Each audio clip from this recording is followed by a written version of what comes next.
Hello dear students, class 12 physics में electrostatics हम लोग पढ़ रहे थे। और इलेक्ट्रोस्टैटिक्स में हम लोग गॉस थ्योरम पढ़ रहे थे। ठीक है, क्या पढ़ रहे थे? गॉस का प्रमेय।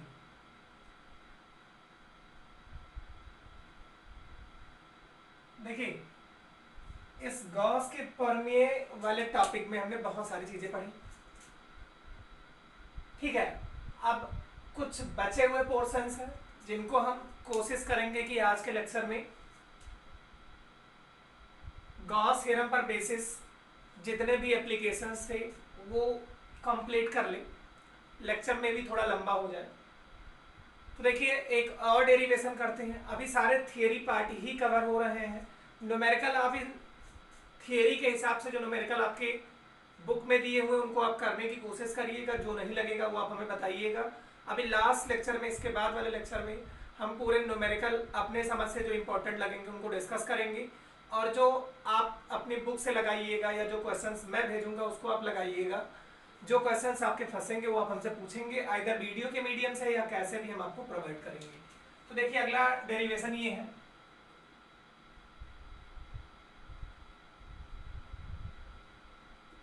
अनंत लंबाई के चालक तार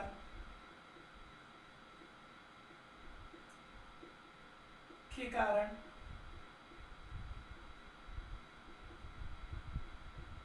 वैद्युत क्षेत्र की तीव्रता। अब देखिए, ये कैसा है? एक समान रूप से आवेशित है। एक समान रूप से आवेशित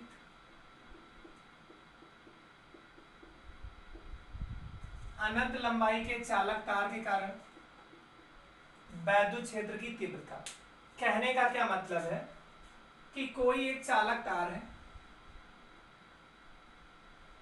जिसकी लंबाई बहुत ज्यादा है, ठीक है, और उस पर आवेश एक समान रूप से क्या है? वितरित है। इसको हम इंटीग्रेशन से भी कर सकते हैं, बट हम आपको गॉस थ्योरम के एप्लीकेशन से बताएंगे। इससे r मीटर की दूरी पर कोई बिंदु क्या है? P है। हमें यहां पर वैद्युत क्षेत्र की तीव्रता ज्ञात करनी। ठीक है, ध्यान दीजिए, एक समान रूप से आवेशित है, इसकी लंबाई कितनी है? अनंत, बहुत लंबी। तो देखिए, जैसा मैं आपको डिस्कस कर रहा हूं वैसा आप ध्यान दीजिए। आपको रिटर्न में प्रोवाइड ही करूंगा, आप ये ध्यान दीजिए। माना एक चालक तार है जिस पर प्लस क्यू आवेश एक समान रूप से वितरित है। अब देखिए, सिर्फ इसके पास लंबाई है तो मतलब इसके पास क्या होगा? रेखीय आवेश घनत्व। उसका मान क्या होगा? लैम्डा। ठीक है, तो देखिए, जो रेखीय आवेश घनत्व होगा, थोड़ा ध्यान दीजिए, रेखीय आवेश घनत्व लैम्डा बराबर आपको पहले ही बताया गया है क्यू बटे एल होता है।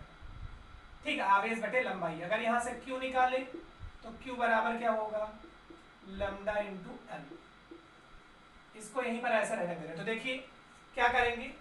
माना एक तार है जिस पर आवेश एक समान रूप से वितरित है, जिसका रेखीय आवेश घनत्व लैम्डा है, से r मीटर की दूरी पर बिंदु P पर वैद्युत क्षेत्र की तीव्रता ज्ञात करनी है। अब देखिए, इस बिंदु पर हमें वैद्युत क्षेत्र की तीव्रता ज्ञात करनी है, तो हम क्या करेंगे? इस L लंबाई के तार का एक बेलन बना के इसको क्या करेंगे? ढक देंगे। तो क्या लिखेंगे? L लंबाई का एवं R त्रिज्या का एक गॉसियन पृष्ठ खींचने पर, L लंबाई तथा R त्रिज्या का एक गॉसियन पृष्ठ खींचने पर। देखिए क्या कर रहे हैं? L लंबाई का, ये देखिए इसकी लेंथ कितनी है? L, और त्रिज्या कितनी है? R, का एक गॉसियन पृष्ठ खींचने पर। अब देखिए, इस बिंदु P पर अगर हम बात करें तो वैद्युत क्षेत्र किधर होगा, इस तरफ, और एरिया वेक्टर भी किधर होगा, इसी तरफ। और देखिए यहाँ पर बात करिए तो यहाँ पर एरिया वेक्टर इस तरफ होगा, वैद्युत क्षेत्र किधर होगा, इस तरफ। यहाँ बात करिए तो एरिया वेक्टर किधर होगा, नीचे की तरफ, और वैद्युत क्षेत्र की तीव्रता किधर होगी, इस तरफ। ठीक है, अब देखिए एक बात ध्यान दीजिएगा, जो बात बताने वाला हूं ये ध्यान दीजिए। अगर ई और डी ये 90 डिग्री पे है तो फाई क्या हो जाएगा, 0, क्योंकि फाई क्या होता है, E dot D E into A into cos theta, और कॉस 90 की वैल्यू क्या होगी, 0। मतलब ये वाला नहीं होगा, ये एरिया और ये एरिया के कारण वैद्युत फ्लक्स कुछ नहीं मिलेगा, क्योंकि दोनों के बीच कोण कितना है, 90 है। तो देखिए जितना बोल रहा हूं उस पर ध्यान दीजिए, एक ही लाइन का डेरिवेशन है, बस सिर्फ आपको क्या आना चाहिए, आपको एज्यूम करना आना चाहिए। रिटन नोट्स प्रोवाइड ही कर रहा हूं, ध्यान दीजिए। क्या है, माना एक तार है जिसकी लंबाई अनंत है, या जिसकी लंबाई बहुत अधिक है, पर प्लस क्यू आवेश एक समान रूप से वितरित है, जिसका रेखीय आवेश घनत्व तो लैम्डा है, से आर मीटर की दूरी पर एक बिंदु P है, जहां पर हमें वैद्युत क्षेत्र की तीव्रता ज्ञात करनी है। ठीक है, बिंदु P को ढकने के लिए एक गॉसियन पृष्ठ खींचते हैं, जो L लंबाई तथा R त्रिज्या का एक बेलन है। देखिए इसको ढकने के लिए हमें क्या करना पड़ेगा, ये तार है, यहाँ बिंदु, इसको ढकने के लिए हमने क्या किया, एक बेलनाकार क्या बना दिया, एक गॉसियन पृष्ठ। अब देखिए लिखेंगे गॉस के नियम से, गॉस के नियम से क्या है, कुल वैद्युत फ्लक्स, कुल वैद्युत flux phi E equal to integral E dot D equal to क्या होता है, क्यू बाई एप्सिलॉन 0। अब थोड़ा ध्यान दीजिए, यहां पर ध्यान दीजिए, इस ई और डी ए तीनों के कारण, हर एक के कारण देखेंगे तो ई और डी ए ये 0 होगा, ये भी ई और डी ए 0 होगा, क्योंकि 90 अंश कोण है। ये दोनों बचेंगे क्योंकि इन दोनों के बीच का कोण कितना है, 0 डिग्री। तो देखिए ये क्या होगा, ये होगा ई इंटीग्रेशन डी ए, और अगर आप ध्यान दीजिए तो Q की वैल्यू किसके इक्वल होगी, lambda into L divided by epsilon not. अब देखिए ये जो dA बचा हुआ है वो क्या है, वो dA इस बेलन का जो dA है ये वाला है, मतलब ये पूरा पार्ट बचा है, ये नहीं है ना ये है। तो बेलन का ये सरफेस जो होता है, ठीक है, वो होता है वक्र पृष्ठ, और उसकी वैल्यू होती है 2πrl। तो देखिए E इंटू ये क्या होगा, 2πrl equal to lambda L बटे एप्सिलॉन 0। एल और एल क्या हुआ, कट गया। ई बराबर क्या मिलेगा, ई बराबर मिलेगा 1 ये 2πr नीचे जाएगा तो 1/2π एप्सिलॉन 0, आर अभी नीचे जाएगा, ऊपर क्या है lambda, lambda divided by R, newton per coulomb. इस पर इस बार 3 नंबर का एक न्यूमेरिकल आपके ही डिस्ट्रिक्ट में आया था। ठीक है, इसी पर सारे लैम्डा और आर दिया हुआ था। 1/4π एप्सिलॉन 0 की वैल्यू कितनी होती है, 9 × 10⁹। तो 1/2π एप्सिलॉन 0 की वैल्यू कितनी होगी, 18 × 10⁹। ठीक है, आप यहां से 1/4π एप्सिलॉन 0 की वैल्यू पता है, 1/2π एप्सिलॉन 0 की वैल्यू निकाल सकते हैं। तो ये देखिए यहां पर ये वैल्यू निकल के आई। अब थोड़ा सा एक बात ध्यान दीजिए, ये वैल्यू इलेक्ट्रिक फील्ड इंटेंसिटी और आर ये दोनों एक दूसरे के क्या है, व्युत्क्रमानुपाती। मतलब क्या है, इस केस में E is proportional to 1/r है। अगर ग्राफ बनाएंगे वैद्युत क्षेत्र की तीव्रता और दूरी के बीच में, इस केस में तो कैसे ग्राफ बनेगा, देखिए क्योंकि जब इलेक्ट्रिक फील्ड इंटेंसिटी बढ़ाना होगा तो आर को कम करना होगा, और आर बढ़ेगा तो ई कम होगा, तो आर बढ़ने पे ई कम और आर को कम करेंगे तो ई ज्यादा, रेक्टेंगुलर हाइपरबोला।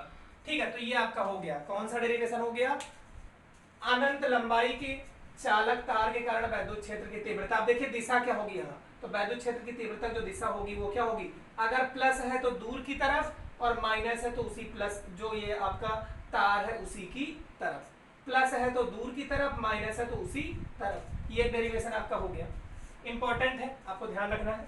मैं इसको इरेज करके दूसरा बता रहा हूं। देखिए यहां लैम्डा क्यों लिया गया, क्योंकि ये जो तार है वो एक रेखीय है, रेखीय रहेगा तो लैम्डा, पृष्ठीय रहेगा तो सिग्मा, और आयतन वाला रहेगा तो रो। अब देखिए अगला डेरिवेशन, आपको इनको प्रैक्टिस कर लेना है बार बार, इंपॉर्टेंट है।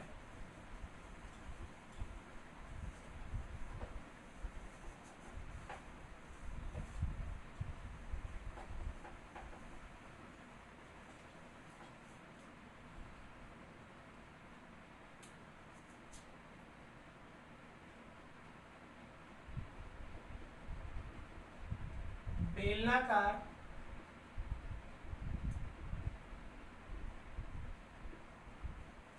अचालक के कारण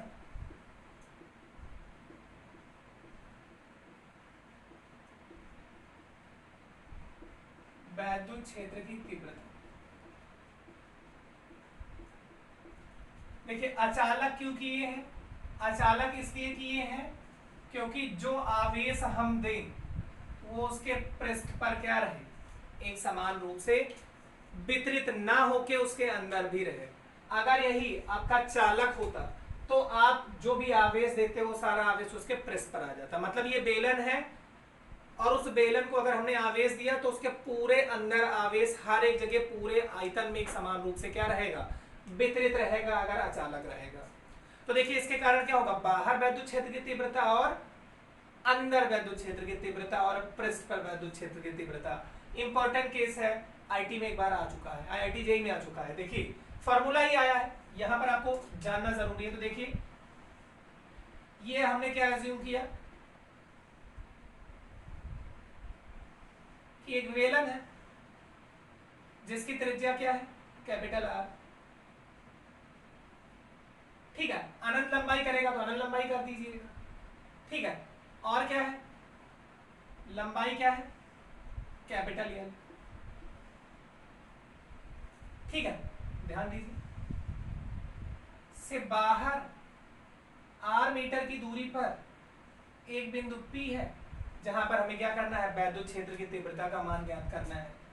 प्लस क्यू आवेश इस बेलन में एक समान रूप से क्या है, वितरित है, और बेलन का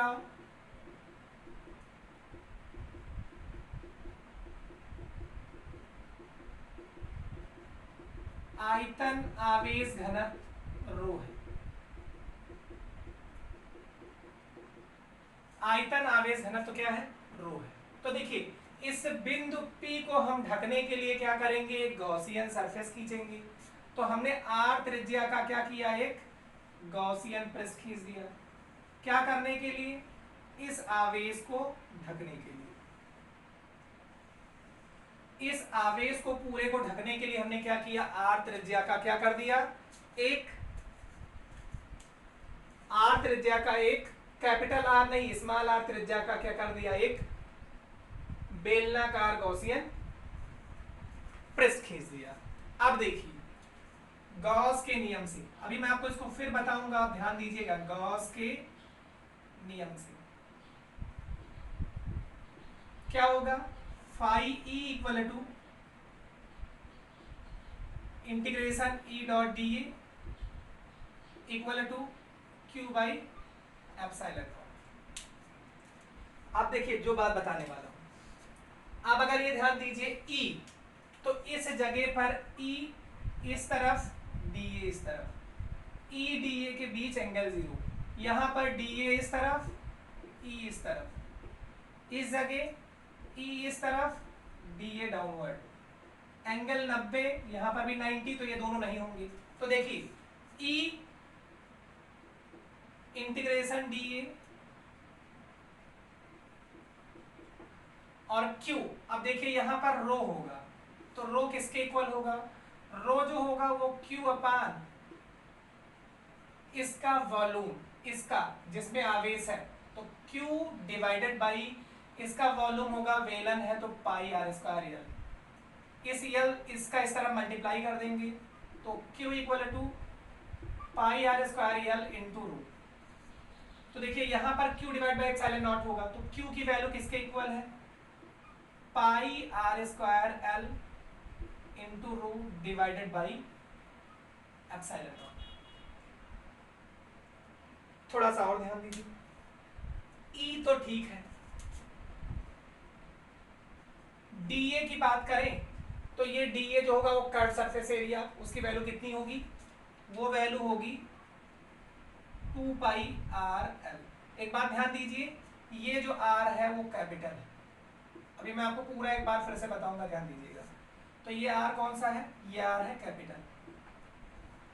ठीक, अब देखिए इधर क्या है, इस तरफ है pi capital R square l into rho divided by epsilon not. देखिए पाई से पाई कैंसिल, यल से यल कैंसिल, ई की वैल्यू अगर आप ध्यान दीजिए, E equal to rho are square divided by 2 epsilon naught, rho are square divided by 2 epsilon naught, और R भी नीचे जाएगा into 1 by R newton per coulomb. ये कहाँ निकला है, ये निकला है बाहर, कहाँ पर, बाहर। अब एक बार फिर से ध्यान दीजिए, मैं आपको पूरा डेरिवेशन एक बार फिर बता रहा हूँ। क्या है, हमने क्या किया, एक बेलनाकार अचालक है के कारण वैद्युत क्षेत्र की तीव्रता हमें निकालनी है। हम कहाँ निकाल रहे हैं, पहले बाहर। तो माना एक बेलनाकार अचालक है जिस पर Q आवेश एक समान रूप से पूरे आयतन में वितरित है, प्लस Q आवेश संपूर्ण आयतन में एक समान रूप से वितरित है, का आयतन आवेश घनत्व रो है। अतः आयतन आवेश घनत्व रो क्या होता है, रो बराबर Q बटे V, और बेलन का आयतन, इस बेलन का आयतन अगर ध्यान दीजिए, इसकी त्रिज्या क्या है, कैपिटल आर, तो बेलन का आयतन होता है pi r square l. Pi r square l इस रो में मल्टीप्लाई होगा तो Q का मान होगा pi r square l into rho, ये क्या हो गया Q। अब आगे ध्यान दीजिए, अब यहां इस बेलन के अक्ष से आर मीटर की दूरी पर बिंदु P है जहां पर हमें वैद्युत क्षेत्र की तीव्रता ज्ञात करनी है। इस बिंदु P को ढकने के लिए हम एक बेलनाकार स्मॉल r त्रिज्या एवं l लंबाई का एक बेलनाकार गॉसियन सरफेस खींचते हैं गॉस के नियम से। गॉस का नियम क्या है, इस बंद पृष्ठ से गुजरने वाला संपूर्ण वैद्युत फ्लक्स इसके अंदर कुल आवेश का 1/ε0 गुना होगा। तो देखिए E डॉट डी ये क्या हो गया, कुल वैद्युत फ्लक्स Q इसके अंदर जितना भी आवेश है बटे एप्सिलॉन नॉट। अब देखिए E तो कांस्टेंट बाहर किया, और DA देखिए इस E और DA के बीच कोण 90, तो ये 0 हो जाएगा। E और DA के बीच का कोण 90, तो ये 0 हो जाएगा। E और DA के बीच का कोण 0 अंश, तो ये क्या होगा E इंटू DA। तो E तो बाहर कर लिया, DA ये कौन सा एरिया है, ये वाला एरिया है, और ये वाला एरिया कितना होगा, ये वाला एरिया होगा 2 पाई आर एल। इस बड़े वाले बेलन की बात की गई तो 2 पाई आर एल। और देखिए Q की वैल्यू कितनी है, पाई कैपिटल आर स्क्वायर। देखिए इसी में तो हमारा आवेश है, तो इसका आयतन क्या है, pi r square l, capital r इसकी त्रिज्या है, और इंटू क्या है, लंबाई एल, तो pi r square l into rho. यहाँ हमने Q के जगह पर रख दिया pi r square l into rho बटे एप्सिलॉन नॉट। सब कुछ कैंसिल आउट किया तो क्या मिला, rho are square divide by 2 epsilon naught 1 by r. ये कहाँ मिला, बाहर। अब पृष्ठ की बात की जाएगी तो यहाँ क्या कर देंगे, कैपिटल आर। देखिए मैं आगे बता रहा हूँ, फिर उसके बाद सतह अंदर आएंगे, ठीक है, सतह से अंदर आएंगे। तो देखिए ये कहाँ था, बाहर। अब पृष्ठ की बात की जाए, पृष्ठ पर, तो देखिए अगर पृष्ठ की बात की जाए E, तो क्या होगा, rho are square divided by 2 epsilon naught into 1 by, इस स्मॉल आर के जगह क्या कर देंगे, कैपिटल आर। ये क्या होगा, कैंसिल होगा। E की वैल्यू कितनी आ गई, rho r divided by 2 epsilon naught. ये कहाँ आ गया, पृष्ठ पर। ठीक, ध्यान रखिएगा, अभी मैं ग्राफ बनवाऊंगा, ग्राफ ही पूछा गया था आईटी में। तो देखिए अब उसके आगे ध्यान दीजिए,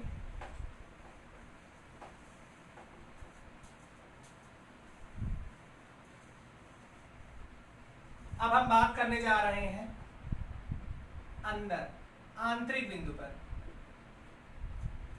तो देखिए वही क्वेश्चन है, अब आंतरिक बिंदु पर हम निकालने जा रहे हैं। देखिए क्या मान रहा हूं, वही पूरा क्वेश्चन। माना एक प्लस Q आवेश बेलनाकार अचालक पर उसके संपूर्ण आयतन में एक समान रूप से वितरित है।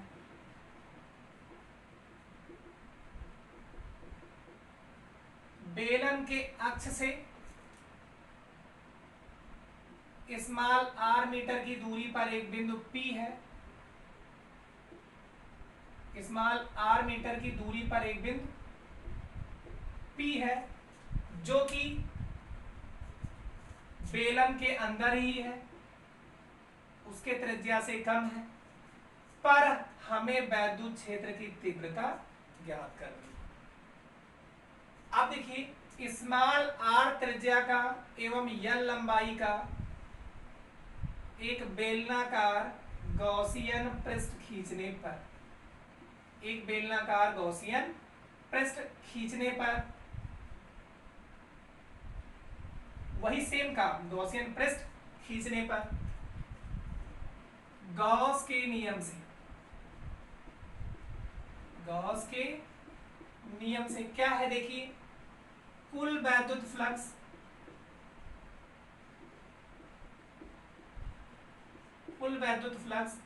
फाई ई बराबर E dot D equal to Q inside बटे एप्सिलॉन नॉट, मतलब उस बेलन के अंदर जितना आवेश हो, ठीक है, और एप्सिलॉन नॉट से क्या कर दीजिए डिवाइड। देखिए अब यहां पर आपको ये पता है कि ई और डी ए दोनों क्या है, एक ही दिशा में, यहां डी ए इस तरफ, ई इस तरफ, यहां डी ए इस तरफ और ई इस तरफ। तो देखिए ये तो 90 तो ये 0, ये भी 90 तो ये भी 0, बचा कौन है, यही दोनों। तो देखिए ये क्या हो जाएगा, ई इंटीग्रेशन ऑफ डी ए। अब देखिए क्यू इनसाइड, इस बेलन के अंदर कितना आवेश अंदर है, तो देखिए क्यू क्या होगा, रो इनटू इस बेलन का आयतन, और इस बेलन का आयतन क्या होगा, pi r square into small l, इसकी त्रिज्या भी क्या है, स्मॉल आर ही है, ठीक। अब देखिए ई इंटू इसी बेलन से गुजरने वाला संपूर्ण वैद्युत फ्लक्स है, और कौन सा पृष्ठ बचा है, ये वाला तो 0 हो गया, सिर्फ यही वाला बचा है, तो उसकी वैल्यू कितनी होगी, वो होगी 2 पाई आर एल। इधर देखिए क्या है, पाई आर स्क्वायर एल, यहां देखिए पाई से पाई कैंसिल, आर से पावर कैंसिल, एल से एल कैंसिल, इंटू रो भी है। तो देखिए इसको जब सॉल्व किए तो ई इक्वल्स टू क्या आया, रो आर, और डिनोमिनेटर में जाएगा 2, और यहां देखिए इसके नीचे और क्या है, एप्सिलॉन नॉट भी है। देखिए रो आर और ये 2 और एप्सिलॉन नॉट, ये कहां निकला, अंदर की तरफ। देखिए प्लस आवेश होगा तो दिशा किधर हो जाएगी, दूर की तरफ, और अगर माइनस होता तो उसी की तरफ, ठीक है। बस ये डेरिवेशन हो गया, यही हो गया, आपको प्रूफ करना था। देखिए प्रूफ करने को हो सकता है बोला जाए ना, इस पर न्यूमेरिकल आ जाता है, ग्राफ बनाने को आ सकता है। तो देखिए इतना तो आपको समझ में आ गया, मैं रिटर्न प्रोवाइड किया हूं, 2 बार आप वीडियो देखेंगे आपको समझ में आ जाएगा। देखिए पहले तो हम बाहर निकाले, तो बाहर ई की वैल्यू क्या निकल के आई, rho capital R square divided by 2 epsilon naught 1 by small R. ये कब निकला, जब small R greater than capital R है।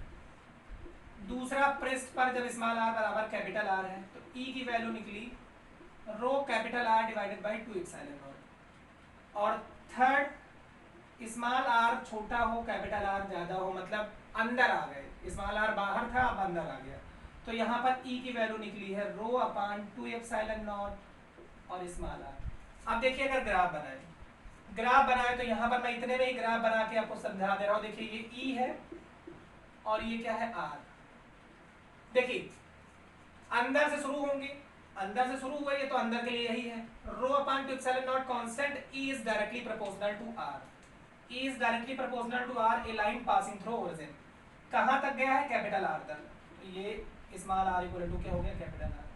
और बाहर देखिए तो रेक्टेंगुलर हाइपरबोला इनवर्सली प्रोपोर्शनल है, तो ये क्या होगा, ऐसे, ठीक। तो ये ऐसे ग्राफ बना हुआ आपके IIT JEE में पूछा गया था कि एक बेलनाकार है, अचालक है, उसके लिए वैद्युत क्षेत्र की तीव्रता का ग्राफ कौन सा होगा। तो ये आपको समझ में आ गया कैसे।